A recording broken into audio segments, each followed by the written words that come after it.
Chapter 5. The Cerebral Type. The Thinker. All those in whom the nervous system is more highly developed than any other are cerebrals. This system consists of the brain and nerves. The name comes from the cerebrum, or thinking part of the brain.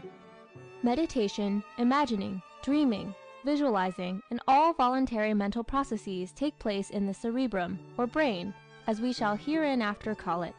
The brain is the headquarters of the nervous system, its home office, just as the stomach is the home office of the alimentive system, and the heart and lungs the home office of the thoracic. Your freight system. The thoracic system may be compared to a great freight system, with each of its tributaries, from the main trunk arteries down to the tiniest blood vessels, starting from the heart and carrying its cargo of blood to every part of the body by means of the power furnished by the lungs. Your telegraph system. But the nervous system is more like an intricate telegraph system. Its network of nerves runs from every outlying part of the body into the great headquarters of the brain, carrying sense messages notifying us of everything heard, seen, touched, tasted, or smelled. As soon as the brain receives a message from any of the five senses, it decides what to do about it, and if action is decided on, sends its orders back over the nerve wires to the muscles, telling them what action to perform. Your working agents. This latter fact, that the muscles are the working agents of the body, also explains why the muscular type is naturally more active than any of the others. Source of your raw materials. The body may be compared to a perfectly organized transportation system and factory combined. The alimentive system furnishes the raw materials for all the systems to work on. Stationary equipment. The bones of the body are like the telegraph poles, the bridges and structures for the protection and permanence of the work carried on by the other systems of the body. Now poles, bridges, and structures are less movable, less alterable than any of the other parts of a transportation system, and likewise the bony element in man makes him less alterable in every other way than he would otherwise be. A predominance of it in any individual indicates a preponderance of this immovable tendency in his nature. Mind and matter are so inseparably bound up together in man's organism that it is impossible to say just where mind ends and matter begins, but this we know, that even the mind of the bony person partakes of the same unbending qualities that are found in the bones of his body. Every cell thinks. Thomas A. Edison, as level-headed and unmystical a scientist as lives, says, "Every cell in us thinks." Human analysis proves to us that something very near this in the case, for it shows how the habitual mental processes of every individual are always off the same piece of goods as his body. Thus the fat man's mind acts as his body acts, evenly, unhurriedly, easefully, and comfortably. The florid man's mind has the same quickness and resourcefulness that distinguish all his bodily processes. The muscular man's mind acts in the same strenuous way that his body acts, while the bony man's brain always has an immovable quality closely akin to the boniness of his body. He is not necessarily a bonehead, but this phrase, like fathead, is no accident. The large head on the small body. As pointed out before, the larger any organ or system, the more will it tend to express itself. So the large-headed, small-bodied man runs more to mental than to physical activities, and is invariably more mature in his thinking. See Chart 9. Conversely, the alimentive type gets its traits from that elemental stage in human development, when we did little but get and assimilate food, and when thinking was of the simplest form. In those days, man was more physical than mental. He had a large stomach, but a small head. So today we see in the pure alimentive type people who resemble their alimentive ancestors. They have the same proportionately large stomach and proportionately small head, with the stomach system dominating their thoughts, actions, and lives. The cerebral is the exact opposite of this. He has a top-heavy head, proportionately large for his body, and a proportionately undeveloped stomach system. His small assimilative system. The extreme cerebral differs from other types chiefly in the fact that while his head is unusually large compared to the body, his alimentive, thoracic, muscular, and bony systems are smaller and less developed than the average. The latter fact is due to the same law which causes the alimentive to have a large body and a small head. Nature is a wonderful efficiency engineer. She provides only as much space as is required for the functioning of any particular organ, giving extra space only to those departments that need it. The cerebral alimentive is a combination which makes most of the magnates and the self-made millionaires. Such a man has all the alimentive's desires for the luxurious comforts and good things of life, combined with sufficient brains to enable him to make the money necessary to get them.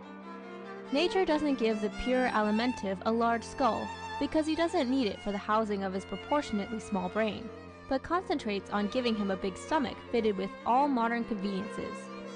On the other hand, the head of the cerebral is large because his brain is large. The skull, which is pliable and unfinished at birth, grows to conform to the size and shape of the brain as the glove takes on the shape of the hand inside it. Stomach versus brain. Because the alimentive and cerebral systems are farthest removed from each other, evolutionally, a large brain and a large stomach are a very unusual combination. Such an individual would be a combination of the alimentive and cerebral types, and would have the alimentive's fat body with the large highbrow head of the cerebral. The possession of these two highly developed but opposite kinds of systems places their owner constantly in the predicament of deciding between the big meal he wants and the small one he knows he should have for good brain work. We are so constructed that brain and stomach, each of which demands an extra supply of blood when performing its work, cannot function with maximum efficiency simultaneously. Why light lunches? When your stomach is busy digesting a big meal, your brain takes a vacation. This little fact is responsible for millions of light luncheons daily. The strenuous manual worker can empty a full dinner pail and profit by it, but the brain worker long ago discovered that a heavy midday meal gave him a heavy brain for hours afterwards. Clear thinking and a clear stomach. Clear thinking demands a clear stomach, because an empty stomach means the blood reserves so necessary to vivid thinking are free to go to the brain. Without good blood coursing at a fairly rapid rate through the brain, no man can think keenly or concentratedly. This explains why you think of so many important things when your stomach is empty that never occur to you when your energy is being monopolized by digestion. Heavy dinners and heavy speeches. All public speakers have learned that a heavy dinner means a heavy speech. Albert Hubbard's rule when on his speaking tours was one every orator should follow. $10 extra if I have to eat, said Fra Albertus, a far cry from the days when we fed up the preacher at Sunday dinner with the expectation of hearing a better sermon.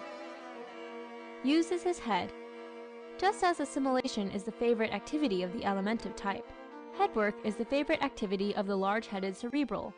He is so far removed, evolutionally, from the stomach stage, that his stomach is as much a remnant with him as the brain is a rudiment with the extreme alimentive. The extra blood supply which nature furnishes to any overdeveloped part of the body also tends to encourage him in thinking, just as the same condition encourages the fat man in eating. Forgets to eat. An alimentive never forgets dinner time, but the cerebral is so much more interested in food for his brain than food for his body that he can go without his meals and not mind it. He is likely to have a book and a cracker at his meals, and then forget to eat the cracker. Physical sensitivity. We are mental in proportion to the sensitiveness of our mental organization. The cerebral possesses the most highly developed brain center of any type, and is therefore more sensitive to all those stimuli which act upon the mind. His whole body bespeaks it. The fineness of his features is in direct contrast to some of the other types. The unusual size of his brain denotes a correspondingly intricate organization of nerves, for the nerves are tiny elongations of the brain. The intellectual sensitiveness of any individual can be accurately estimated by noting the comparative size of his brain and body. His triangular head and face. A triangle is a geometrical figure approximated by the cerebral's front face and head. If he is a pure, extreme cerebral, a triangle is again what you are reminded of when you look at his head from the side, for his head stands on a small neck, his forehead stands out at the top, while his back head is long. These bring the widest part of his head nearer the top than we find it in other types. Delicate hands. A thin, delicate hand denotes a larger than average cerebral element. See Chart 10. Smooth fingers. What have long been known as smooth fingers are typical of the cerebral. These are not to be confused with the fat, pudgy, babyish fingers of the alimentive, For though the latter's fingers are smooth around, they do not present straight outlines at the sides, they puff out between the joints. Smooth fingers are characteristic of the extreme cerebral type. They are called this because their outlines run straight up and down. The joints of the alimentive finger, see chart 2, mark the narrowest places owing to the fact that the joints are not changeable. In the osseous fingers, see chart 8, the opposite is true. The joints mark the widest spots and the spaces between are sunken.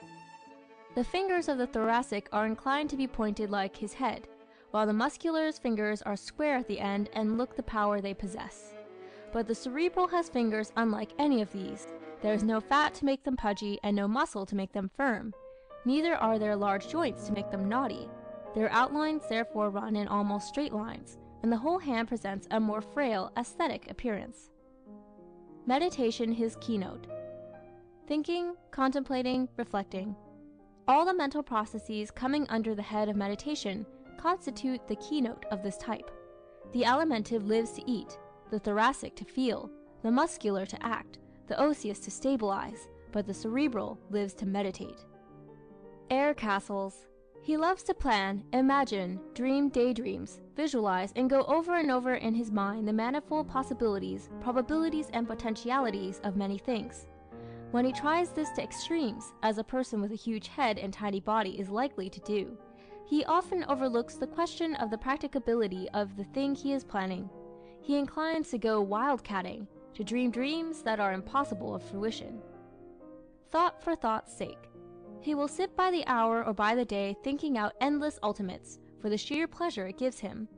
Other men blame him, criticize him, and ridicule him for this, and for the most part he does fail of the practical success by which the efficient American measures everything. But the fact must never be forgotten that the world owes its progress to the men who could see beyond their nose, who could conceive of things no one had ever actually seen. This type, more than any other, has been the inventor in all forms of human progress. The dreamer. Everything accomplished starts with a dream of it, is a saying we all know to be true. Yet we go on forever giving all the big prizes to the doers. But the man who can only dream lives in a very hostile world. His real world is his thoughts, but whenever he steps out of them into human society, he feels a stranger, and he is one. Doesn't fit. The world of today is ruled by people who accomplish, putting it over, delivering the goods, getting it across, are a part of our language because they represent the standards of the average American today. The cerebral is as much out of place in such an environment as a fish is on dry land. He knows it and he shows it. He doesn't know what the other kind are driving at, and they know so little of what he is driving at that they have invented a special name for him, the nut. Doing isn't his line. He prefers the pleasures of thinking over to all the putting over in the world. This type usually is a failure because he takes it all out in dreaming without ever doing the things necessary to make his dream come true. A visionary. These predilections for overlooking the obvious, the tangible, and the necessary elements in everyday existence tend to make of the cerebral what he is so often called, a visionary. For instance, he will build up in his mind the most imposing superstructure for an invention and confidently tell you it will make millions, but forget to inform himself on such essential questions as will it work, is it transportable, or is there any demand for it? Ahead of his time. He was born ahead of his time applies oftenest to a man of this type. He has brains to see what the world needs, and not infrequently sees how the world could get it.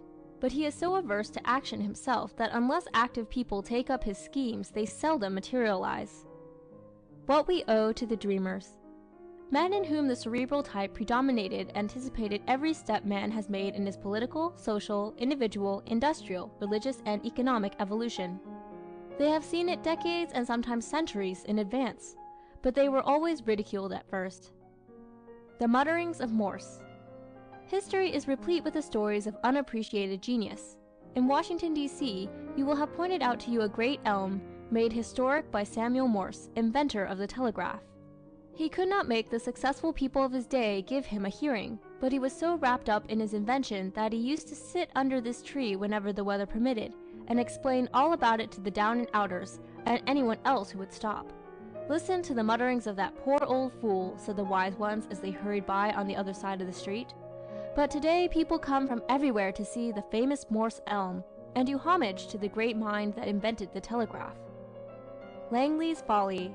Today we fly from continent to continent, and air travel is superseding land and water transportation whenever great speed is in demand.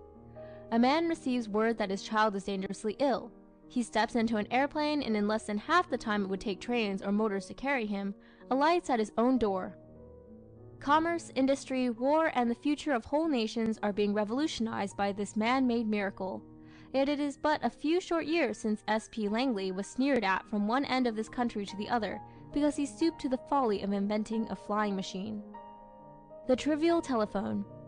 Alexander Graham Bell invented the telephone, but it was many years before he could induce anybody to finance it, though some of the wealthiest and therefore supposedly wisest businessmen of the day were asked to do so. None of them would risk $1 on it. Even after it had been tested at the Centennial Exposition in Philadelphia and found to work perfectly, its possibilities were so little realized that for a long while no one could be found to furnish the funds necessary to place it upon the market. The wizardry of wireless. Then, after the world had become accustomed to transacting millions of dollars worth of business daily over the once despised telegraph and telephone, it took out its doubts on Marconi and his wireless telegraphy. It's impossible, they said. Talk without wires? Never! But now the radio needles pierce the blue from San Diego to Shanghai, and from your steamer in mid-ocean you can say goodnight to your loved one in Denver. Frank Bacon's play. Ideas always have to go begging at first, and the greater the idea, the rougher the sledding. The most successful play ever put on in America was Lightnin', written by Frank Bacon, a typical cerebral osseous. It ran every night for 3 years in New York City. It has made 1 million people happy and $1 million for its sponsors. But when Mr. Bacon, who also plays the title role, took it to the New York producers, they refused it a tryout. But because he had faith in his dream and persisted, his name and his play have become immortal. An ideal combination. The ideal combination is a dreamer who can do, or a doer who knows the power of a dream. Thinking and acting. Almost every individual is doing too much of one and too little of the other. The world's two classes. The world is divided roughly into these two classes: those who act without thinking, and as a result are often in jail, and those who think without acting, and as a result are often in the poorhouse. To be a success. To be a successful individual today, you have to go to dream and then do, plan and then produce, contemplate and then construct, think it out and then work it out. If you do the latter at the expense of the former, you are doomed to work forever for other people, to play some other man's game. If you do the former at the expense of the latter, you are doomed to know only the fringes of life, never to be taken seriously and never to achieve. Pitfalls for dreamers. If you are inclined to take your pleasure out in cerebrating instead of creating, if it suffices you to see a thing in your imagination whether it ever comes to pass or not, you are at a decided disadvantage in this hustling world, and you will never be a success. Pitfalls for the doer. On the other hand, if you are content to do what other men dream about, and never have dreams of your own, you will probably always have a birth, but will never have 1 million. You will exist, but you will never know what it is to live. The hungry philosopher. The extreme cerebral can sit on a park bench with an empty purse and an empty stomach, and get as much pleasure out of reflecting on the whichness of the what and the witherness of the wherefore as an alimentive gets out of a planked steak. Needless to say, each is an enigma to the other, yet most people imagine that because both are human and both walk on their hind legs they are alike. They are no more alike than a cow and a canary. His frail body. The extreme cerebral type finds it difficult to do things because, as we have seen, he is deficient in muscle, one of the vital elements upon which activity and accomplishment are based. This type has little muscle, little bone, and little fat. Deficient in horsepower. He is not inactive for the same reason that the alimentive is. His stomach processes do not slow him down, but his muscles are so undeveloped that he has little inward urge toward activity and little force back of his movements. His heart and lungs are small, so that he also lacks steam and horsepower. He prefers to sit rather than to move, exactly as a muscular prefers to be up and doing rather than to sit still. The man of futile movements. Did you ever look on while a pure cerebral man tried to move a kitchen stove? Ever ask the dreamer in your house to bring down a trunk from the attic? Will you ever forget the almost human perversity with which that stove and that trunk resisted him? Or how amusing it looked to see a grown man outwitted at every turn by an inert mass? "I have carried on a lifelong feud with inanimate things," a pure cerebral friend remarked to us recently. "I have a fight on my hands every time I attempt to use a pair of scissors, a knife, and a fork, a hammer or a collar button." His jerky walk. Because he is short, the cerebral takes short steps. Because he lacks muscle, he lacks a powerful stride. As a result, he has a walk that is irregular and sometimes jerky. When he walks slowly, this jerk is not apparent, but when hurried it is quite noticeable.